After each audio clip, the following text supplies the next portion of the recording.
Hello, my name is Eva Zanzerkia. I'm a program director in the Division of Earth Sciences at the National Science Foundation, and I'd like to tell you about opportunities at NSF for geoinformatics. Mostly this will review the Geoinformatics Program, which is a solicitation in EAR that's open to all domains in the solid earth sciences. But at the end, I'll also briefly cover another program of interest to this community. So geoinformatics has been supported by EAR for a long time.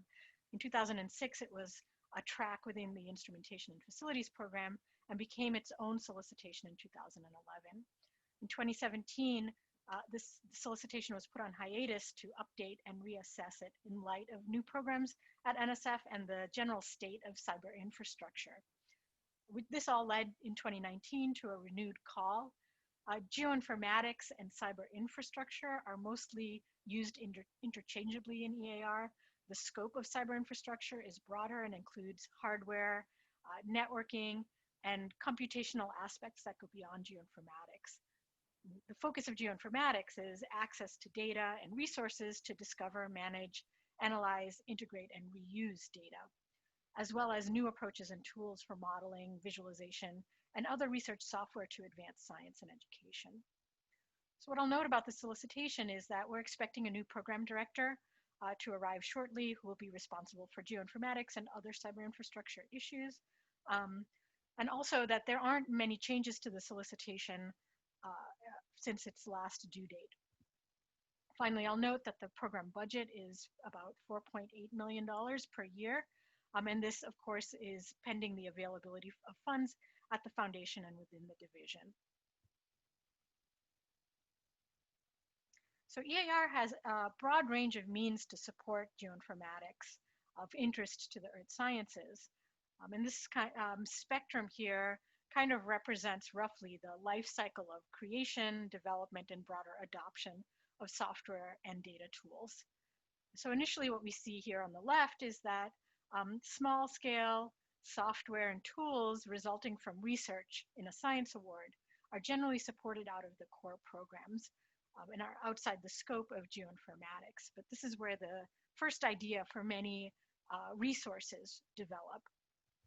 The next stage of development and the next few are within the purview of geoinformatics. And the first is the development where a research tool becomes a product or service for a broader scientific community. And the catalytic track provides support to create this. The next stage is continued operations of a community platform for earth science data and modeling needs. And that's the facilities track. And finally, if a project has been operating for many years, the sustainability track awards help cyber infrastructure to transition to a more sustainable model that may not depend on continued NSF support to be a resource for the community. I would like to note that EAR is committed to finding ways of sustaining data and software, which is of continued use to the earth sciences research community. But this process and the sustainability track both acknowledges that cyber infrastructure changes rapidly, and this is an opportunity for resources to stay on top of that and to refresh. And also, given the limited budget of geoinformatics, it provides the opportunity for new things to come to light from new tools and things and work their way through this process. So the three tracks of the geoinformatics solicitation, which again you can find under the link on that second slide, are here in a useful chart. Each track is available for submission for every deadline, which occurs every 2 years. And the next one is August 15th, 2021. Catalytic and sustainability awards are for up to 3 years, while facility awards may be 3 to 5 years per award and may be renewed through resubmission for a limit of 10 years total award in the facilities track. It's really critical to note that each of these tracks has 5 key elements that proposals will be evaluated on. Those will be the use of modern cyber infrastructure, metrics and an engagement plan for involving the broader scientific community, the scientific motivation for the development of the resource and what science is going to support, a plan for sustainability. So we want you thinking about that from the very beginning How do you anticipate that this kind of resource can outlive the award duration? And a management plan that articulates who's involved in the project and is responsible for what key parts. So I hope this is useful for you. Here are 3 examples, one from each of the tracks from the last competition, which was funded out of fiscal year 2020. So this first project, LAPS, is a project to develop a prototype database for experimental data, which will be available for testing by researchers and the public. And the final resource will be compatible with StraboSpot, which is a digital data system for other field and analytic information. And the intention is to enable interoperability and comparison between field and experimental data. The second one, it may be familiar to many of you, which is open topography. This is from the facilities track. This is a resource that has been supported out of the Earth Sciences for quite some time, and the facilities track provides it an opportunity to continue support for making high-resolution topographic data available to the research community and expanding data access and tools.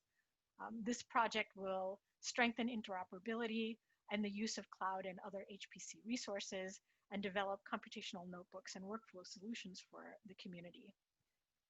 And this final one is a sustainability plan for the future of the generic mapping tool. Many of you may be familiar with GMT, and this project helps it to transition to a more sustainable effort, which includes recruiting and training diverse and new developers, building a broader and sustainable developer community and governance structure, and modernizing the GMT through code hardening, interoperability improvements, interface modernization, documentation completion, and data upgrades. So in the last few slides, I'll just talk about a resource that's available to you and the Cyberinfrastructure for Sustained Scientific Innovation Solicitation. So you can find the link to the Geoinformatics call, as well as CSSI and other things at this website, which is maintained on the Geosciences Directorate NSF page. So here's the link. And this is a place, it's updated a couple of times a year, but it always provides you links to opportunities within the divisions of Geo, also those at the divisional level like EarthCube, and also solicitations at the foundation level that are often managed out of the Computer Science Directorate. So the one other call that I'd like to point you to, because it's very similar to Geoinformatics, but it's run at a broader scale, and that's the Cyberinfrastructure for Sustained Scientific Innovation. Again, this is run by the Office of Advanced Cyber Infrastructure, but it serves applications throughout the foundation. So its scope is beyond the earth sciences, and its review process is going to be broader in scope than Geoinformatics. So CSSI focuses on supporting robust, reliable, and sustainable data and software cyber infrastructure. Proposals must identify science and engineering challenges where the proposed services will enable fundamentally new science. And it should describe how the project fosters partnerships and community development that will have a significant impact on the science. Also, projects are required to describe their approach to data management and quality software development through a defined software engineering process. And this includes software testing and the appropriate use of analysis tools and capabilities. So this solicitation, like Geoinformatics, has tracks. There are 2 elements and frameworks that are defined by their size. Elements support small groups that develop and deploy robust cyber infrastructure for which there is a demonstrated need.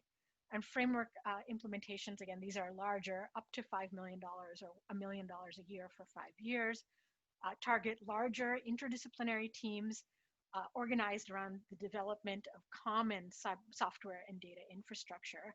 So they're looking to solve problems that are broader in scope than the scale of the elements. So thank you for your time. I know that was a lot of information to go through very quickly. So here are a set of contacts that you can use to learn more about all of these calls. Please feel free to contact me about any of them, and I'll try to point you in the right direction. So thank you for your time. I look forward to seeing you and speaking with you at the meeting.